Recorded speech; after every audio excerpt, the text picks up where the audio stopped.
तो जैसा कि रजावा सर ने एक आज के सेशन से पहले आया, ये आप सब लोग बेहतर जानते हैं, समझते हो, क्योंकि हमारे मोस्टली जो कहते हैं डायरेक्ट सेलर है, या आप लोग हो, आप कहीं ना कहीं खेती से रिलेटेड है, चाहे आज हम लोग शहर में भी हैं। तो हमारा अगर बैकबोन या हम अगर अपना क्या कहते हैं रूट्स की बात करें, तो शायद हम लोग गांव से ही बिलोंग हैं। यानी आज शहर भी अगर हम देख रहे हैं, आज अलग अलग शहरों में हम लोग घूमने जाते हैं, उस कंट्री को देखते हैं, तो वो चांद चौक जो हमें दिख रही है, वो शायद एक गांव की मेहनत की वजह से है, वो गांव के लोगों की वजह से, किसानों की वजह से है। तो ओवरऑल लोग कितने भी क्या कहते हैं मॉडर्न हो जाए, उनका रियली में जो उनका जो रूट है, ग्रास रूट है, वो क्या कहते हैं गांव ही होता है। तो हम लोग गांव से रिलेटेड भी है, और सबसे बड़ी बात है कि हमारा बिजनेस जो है वो भी गांव के ऊपर ही निर्भर है। तो आज आप सभी के लिए बहुत ही बड़ा गुड न्यूज है कि हम लोग लंबे समय से, यानी आप में से बहुत सारे लोग शायद 6 महीने से, बहुत सारे लोग शायद 8 महीने से, बहुत सारे लोग शायद 1 साल, 2 साल, 3 साल, 4 साल से हमारे साथ काम कर रहे हैं। और नेटसल जो पिछले 21 सालों से एक क्या कहते हैं ऑब्जेक्टिव्स लेके चल रहा है कि हम देश में क्या कहते हैं ऑर्गेनिक खेती को क्या कहते हैं प्रमोट कर रहे हैं, किसान की लागत को कम करने पे हम लोग काम कर रहे हैं, उसका उत्पादन बढ़ाने में काम कर रहे हैं, ताकि उसकी जो स्थिति है वो हम लोग बेहतर कर सके। और ये इसलिए भी जरूरी है क्योंकि जिस तरह से कल्टीवेशन चल रहा है, जो आज हमने एक वीडियो की द्वारा देखा, तो अगर यही सिलसिला तो शायद आज हमारे खेत में मुख्य फसल तो दूर, शायद खरपतवार उग जाता है, बट आने वाले समय में शायद हमें खरपतवार भी नहीं मिलने वाले। तो इसीलिए ये ऑर्गेनिक हमारे लिए जरूरी है।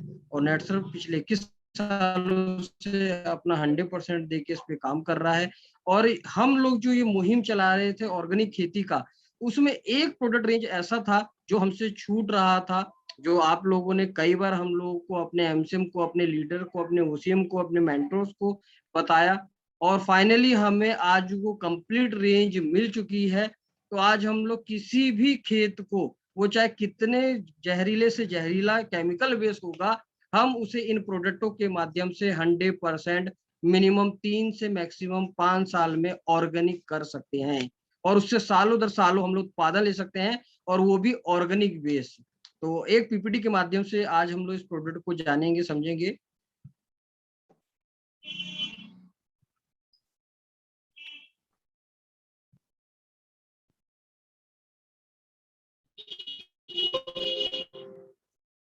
सभी को पीपीटी शो हो रहा है?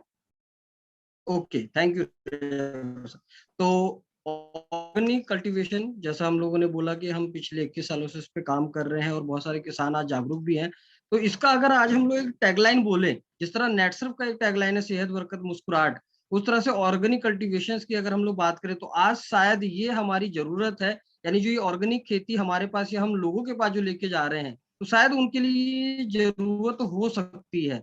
बट आने वाला जो कल है, समय है, वो 100% ये मजबूरी बनने वाली है, क्योंकि इंडियन गवर्नमेंट बहुत तेजी के साथ ऑर्गेनिक को प्रमोट कर रहा है, और स्टेट वाइज इसके ऊपर बहुत सारे रूल्स एंड रेगुलेशन लाए जा रहे हैं, ताकि आने वाले समय में हम पूरे देश को जैविक कर सकें। जिसमें ऑलरेडी आप सबको पता है कि सिक्किम एक ऐसा स्टेट है जहाँ पे 0% केमिकल यूज होता है, वहाँ पे ऑर्गेनिक बेसी प्रोडक्शन होता है। अभी सेकंड नंबर पे हमारा उत्तराखंड, एंड थर्ड नंबर पे हिमाचल प्रदेश है, जो इस मुहिम पे आगे जाके काम कर रहा है। तो धीरे धीरे पूरे इंडिया में वाला है। अभी इसके लिए ऑर्गेनिक के लिए हम लोग को कल्टीवेशन समझना जरूरी है। जब हम कोई भी साग सब्जी फल फ्रूट लगा रहे हैं, तो उसमें जरूरतें क्या होती हैं और किसके लिए हम लोग कहते हैं फाइट कर रहे हैं। तो नॉर्मली किसी भी प्लांटेशन में, किसी भी पौधे को लगाने के लिए दो बेसिक चीजों की जरूरत होती है, जिसे हम लोग प्राइमरी रिक्वायरमेंट बोलते हैं, जिसमें हम बीज ला रहे हैं या पौधा ला रहे हैं, ये सेटल डाउन होता है जमीन में, तब आगे वो ग्रो करता है या वो जमता है। दूसरा है सेकेंडरी रिक्वायरमेंट, जिसमें पौधा जमने के बाद वो ग्रोथ करता है, वो शाखाएं निकालता है, वो फूल लाता है एंड फल लाता है। तो इस तरह से ये कल्टीवेशन में दो प्राइमरी रिक्वायरमेंट्स होती हैं। अब ये रिक्वायरमेंट्स फुलफिल कैसे हुआ करती थी आज से पहले के टाइम पे अगर हम लोग बात करें, तो पहले के समय में ये जो प्राइमरी रिक्वायरमेंट्स होता था, उसमें मेजर हमारे पास चार चीजों की जरूरत पड़ती थी। एक, हमको यहाँ पे वाटर या मॉइस्चर पानी की जरूरत पड़ती थी। दूसरा, हमें टेम्परेचर की जरूरत पड़ती थी। तीसरा, ऑक्सीजन की। और चौथा, लाइट की। अब ये चारों चीज अगर हमें किसी भी बीज को मिलता है, तभी वो क्या कहते हैं बीज जमता है। अगर इनमें से एक भी चीज मिस रहा, नहीं मिला, तो वो हमने अक्सर देखा है कि हम अपने खेत में 100, 10, 20, 50 पौधे जब बीज डालते हैं, वो 100% बीज नहीं जमता है। तो कहीं ना कहीं बीज में बात करें तो उसे पानी नहीं मिलता है, जिसकी वजह से वो जमाव नहीं कर पाता है, उसे टेम्परेचर नहीं मिलता है, तो उसका बीज का जो कवर है वो नहीं फटता है, जिसकी वजह से हमारा जर्मिनेशन नहीं हो पाता है। जनरली आप सब लोगों ने धनिया देखा होगा, धनिया के बीज को अगर आप ग्राइंड नहीं करोगे, अगर उसे तोड़ोगे नहीं, तो शायद वो जमने वाला नहीं। उसी तरह से हम अखरोट की बात करें, मूंगफली की बात करें, तो उसका जो सीड कवर होता है वो हार्ड होता है, इसीलिए हमें उसे ब्रेक करके उसे बोना पड़ता है।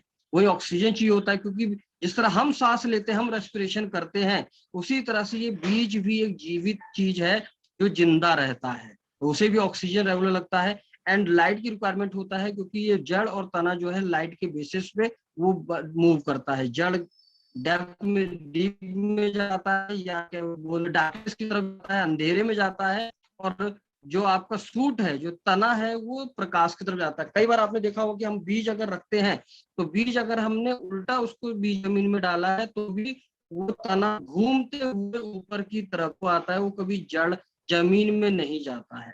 तो ये एक प्राइमरी रिक्वायरमेंट होती है जो कहते हैं किसी भी बीज को जमाने के लिए। सेकेंडरी मेजर बात होती है, पौधे को बढ़ाने में मदद करता है और उससे हमें उत्पादन देता है। इसमें भी 3 कैटेगरी है। सबसे पहले माइक्रो प्राइमरी रिक्वायरमेंट है, जिसकी मात्रा बहुत ज्यादा फसलों को चाहिए होता है। तो नाइट्रोजन है, जिसको एन से रिकमेंड किया गया है, पोटेशियम है जिसे के से हम लोग इंडिकेट करते हैं, एंड फास्फोरस है जिसे पी से हम लोगों ने किया है। तो ये वो न्यूट्रिशन है जिसकी मात्रा बहुत ज्यादा फसलों को चाहिए होती है। उसके बाद सेकेंडरी न्यूट्रिशन में बात करें तो कैल्शियम चाहिए होता है, मैग्नीज चाहिए होता है, सल्फर चाहिए होता है। ये हमारा सेकेंडरी, जिसकी कम मात्रा, कम डोज की रिक्वायरमेंट होती है फसलों को, उसकी ग्रोथ में, उसकी क्या कहते हैं डेवलपमेंट में। उसके बाद कुछ ऐसे माइक्रो न्यूट्रिएंट हैं जिसे शायद हम लोग अक्सर इग्नोर करते हैं, अनदेखा कर देते हैं, शायद हमने कभी इसके बारे में सोचा या सुना या देखा भी नहीं। तो ये छोटी छोटी चीजें ऐसी है माइक्रो न्यूट्रिएंट, अगर ये हमारी फसलों को नहीं मिलता है, तो ये भले ही बहुत कम मात्रा में चाहिए होता है, बट इसकी जो इसका जो इम्पैक्ट है वो पूरे के पूरे यील्ड, पूरे उत्पादन के ऊपर आता है।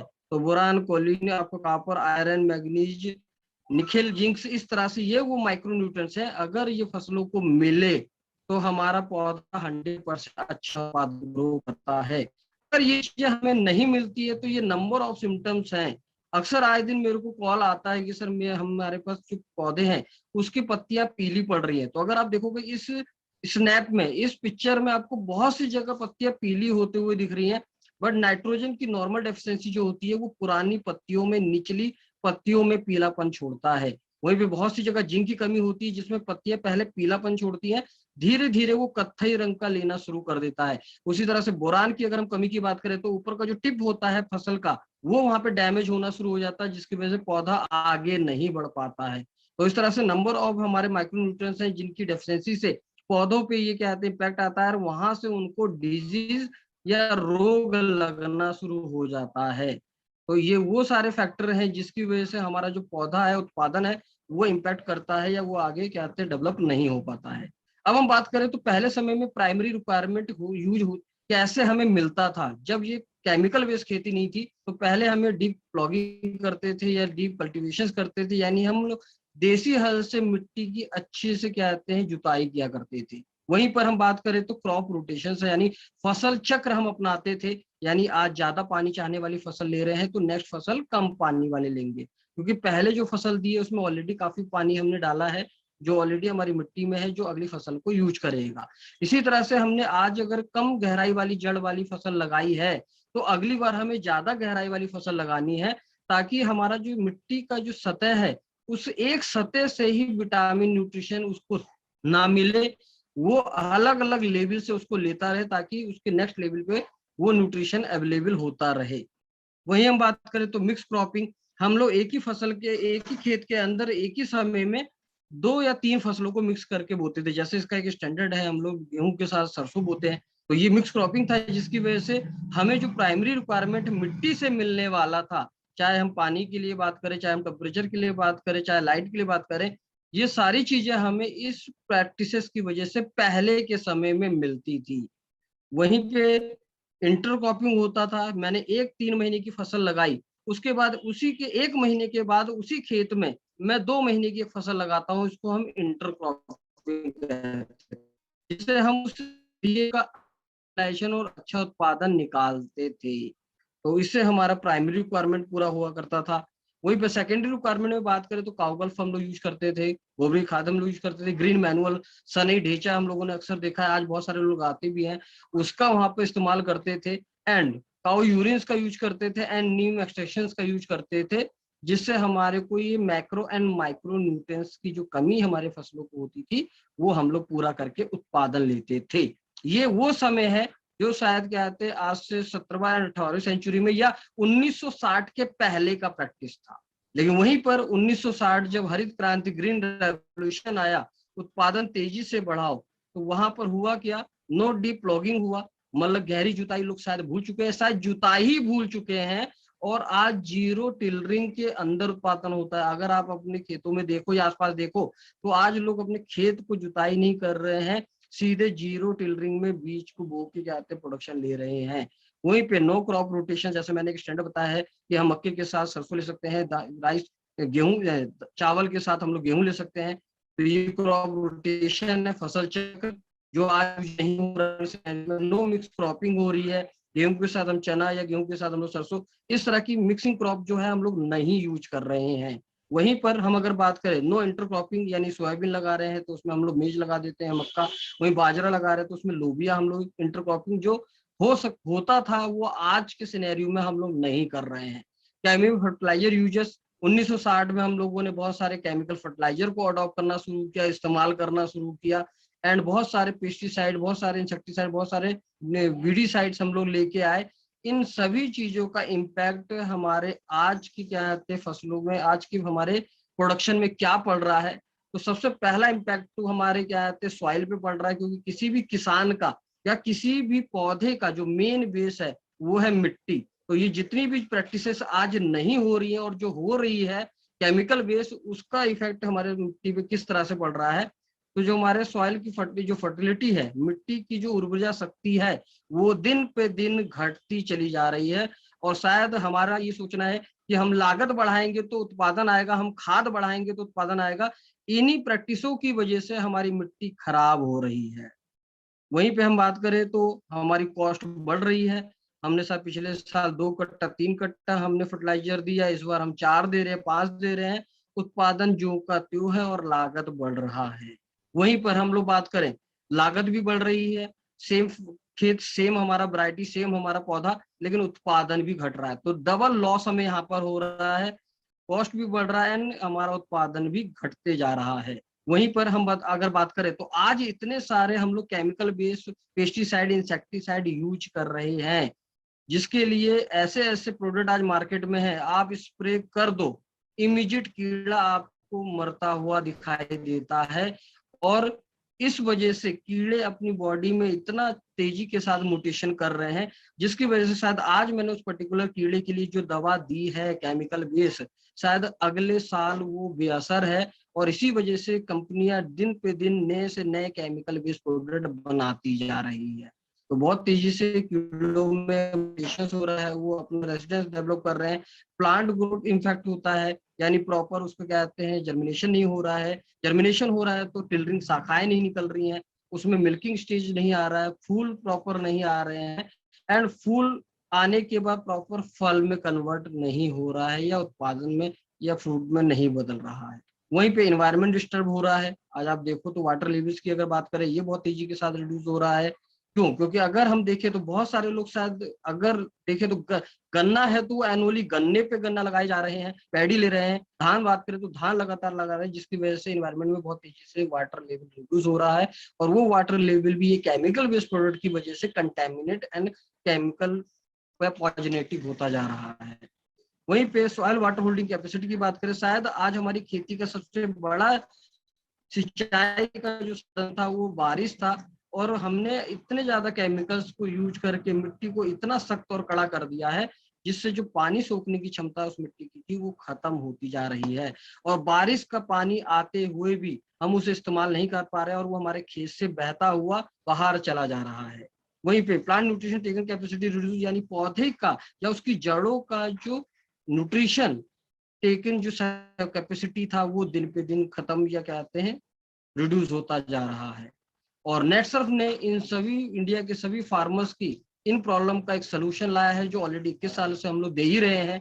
हमारे पास टीमरीज है, हमारे पास एड है, हमारे पास 199 इंटैक्ट एंड रैपअप है। बट हमारे इस ऑर्गेनिक खेती में फार्मर से रिलेटेड जो एक प्रोडक्ट का हमारा कमी रह गया था, तो वो एनपीके भी आज नेटसर्फ के यूपी स्टेट को मिल चुका है।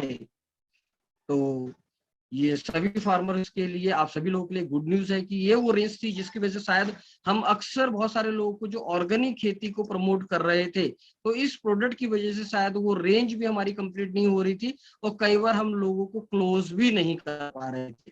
तो नाउ हमारे सारे एमसीएम और हमारे क्या ओसीएम एंड मेंटर्स और सभी के कहते हैं एफर्ट की वजह से हम लोग यूपी में ये एनपीके अवेलेबल करा पाए हैं।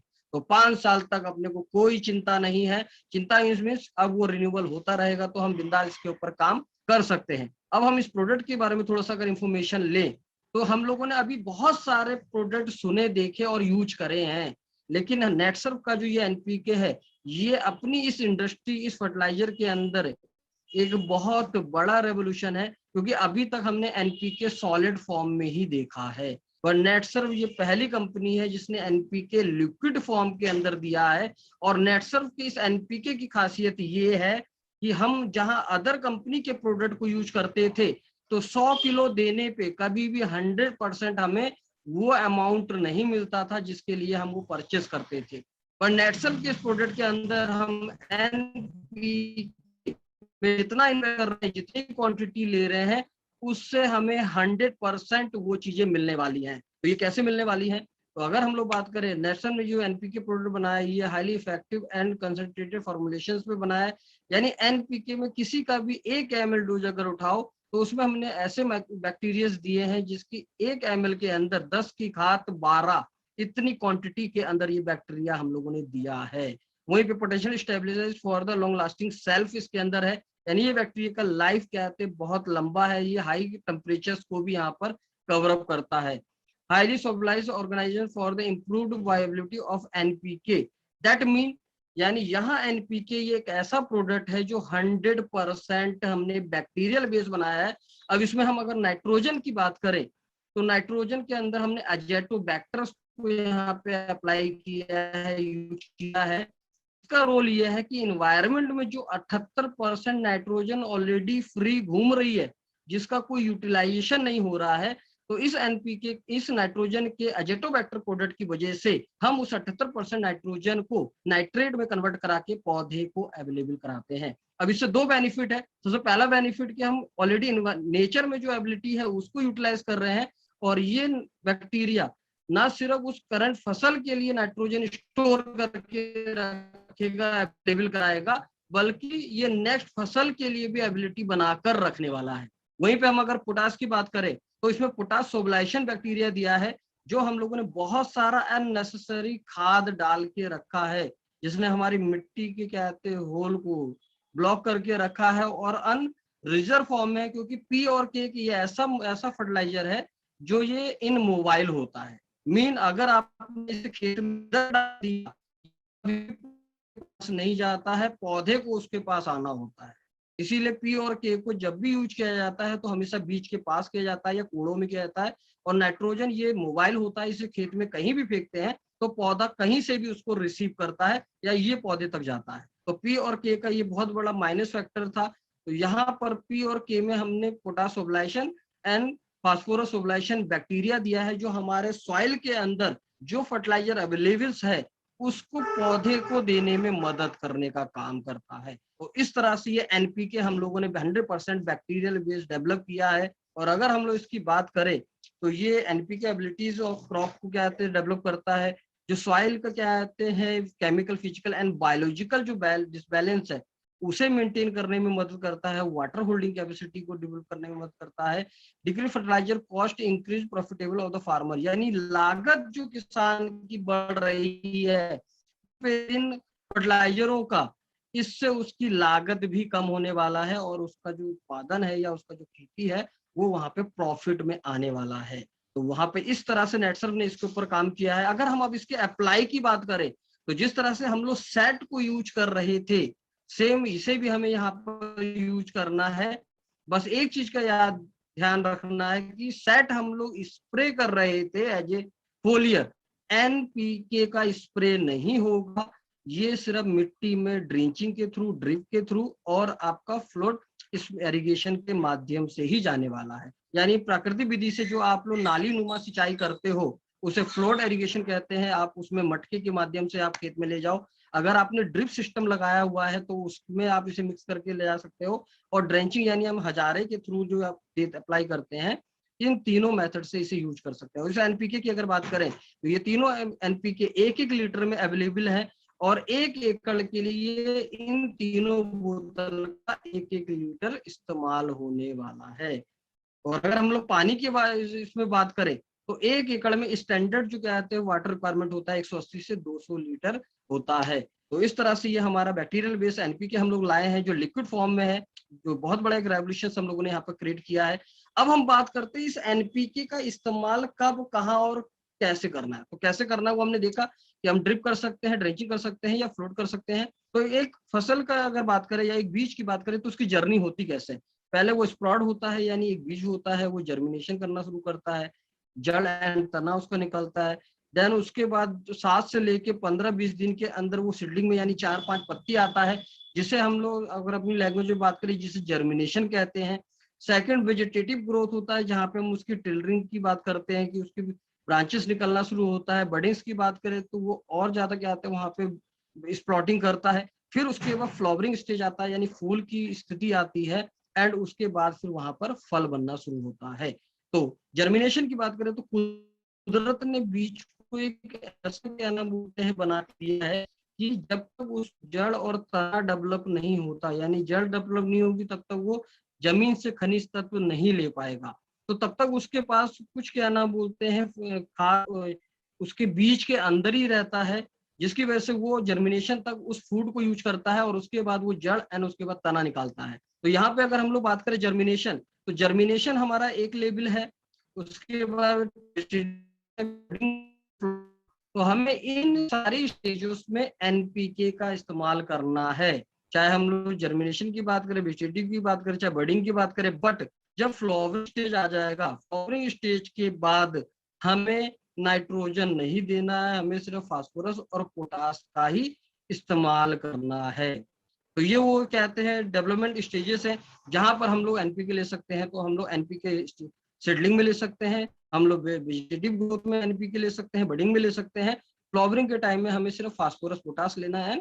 अगर रिक्वायरमेंट होता है तो हम लोग फ्रूटिंग के स्टार्टिंग फेज में हम फास्फोरस और पोटास दे सकते हैं। अदरवाइज हमें 2 से 3 सेट का रिक्वायरमेंट इन फसलों में लगने वाला है।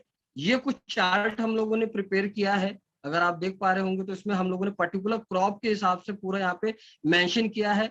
इवन एनपीके सेट का तो हमने कॉम्बिनेशन यहाँ दिया ही है, प्लस हमारा एग्जिस्टिंग बायोफिट के जो प्रोडक्ट है वो भी हमने इस चार्ट के अंदर मेंशन किए हैं। तो ये हर क्रॉप की और क्या कहते हैं प्लांट कैटेगरीज वाइज हमने ये बनाया हुआ है, जो आप लोग को हम लोग इस पीपीटी के द्वारा ऑलरेडी भेजे हुए हैं। अलग से भी हम इसको आपको क्या कहते हैं शेयर कर देंगे। तो इसी के साथ अगर हम बात करें तो नेटसर हमेशा लीगल्स के ऊपर काम करता है और पूरे गवर्नमेंट अथॉरिटी एंड पूरा क्या कहते हैं अप्रूवल के बाद ही हम लोग क्या कहते हैं अपने प्रोडक्ट को मार्केट में लॉन्च करते हैं। तो आप सभी लोगों के वंस अगेन में बोलना चाहूंगा, हमारे ओसीएम, हमारे एमसीएम, हमारे मेंटोर्स और सबसे स्पेशली अगर मैं बात करूं तो हमारे फैजाबाद के stock point mister Gyanendra Kumar Mishra ji के एफर्ट की वजह से आज हम लोग को या नेटसर को अपना एनपीके जो पिछले 21 साल से ऑलरेडी मार्केट में चल रहा था, अब हमें यूपी में भी इसको सेल परमिशन मिल चुकी है। तो ये हम सभी लोगों का रियली में बहुत बड़ा अचीवमेंट्स है और हम बहुत बड़ा यहाँ पे काम कर सकते हैं।